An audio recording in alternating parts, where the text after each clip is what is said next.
Hello guys, and welcome to another tutorial video.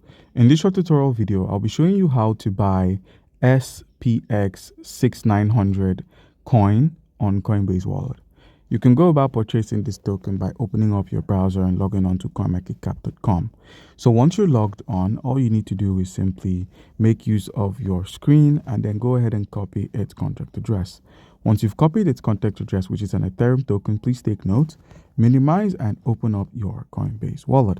So once you've opened up the Coinbase wallet, make sure you have some Ethereum on this wallet to be able to complete your transactions and cover your gas fees essentially. Now, if you do not have Ethereum to cover, all you can need to do is simply click on the buy option, and then you could select the network, which is the pure Ethereum network, and then you could select the token, which is Ethereum, and then go ahead and deposit Ethereum, that's pure Ethereum, $50 to $10 to $50 worth of Ethereum should work if you're looking to buy a small amount, and then all you need to do is pay with your debit card and it's done. Now, if you hold Ethereum outside of Coinbase Wallet, the copy icon, which is besides the search, click on this copy that's in between the search and the gear icon. Click on Ethereum address. So you could go ahead and copy your Ethereum address here, or you could scan the QR code and deposit some Ethereum.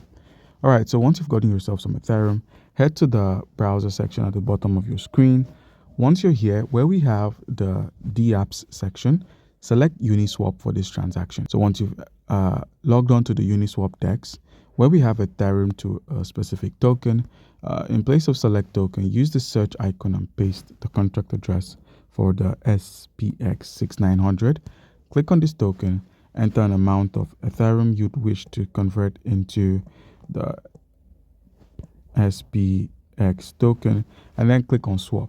You can view the amount of gas fees you're going to be paying for this transaction, and all you need to do is simply click on swap and the transaction will be done. So guys, that's how you can easily go about this. Comment down below if you have a question and you'll be given an answer. Thank you.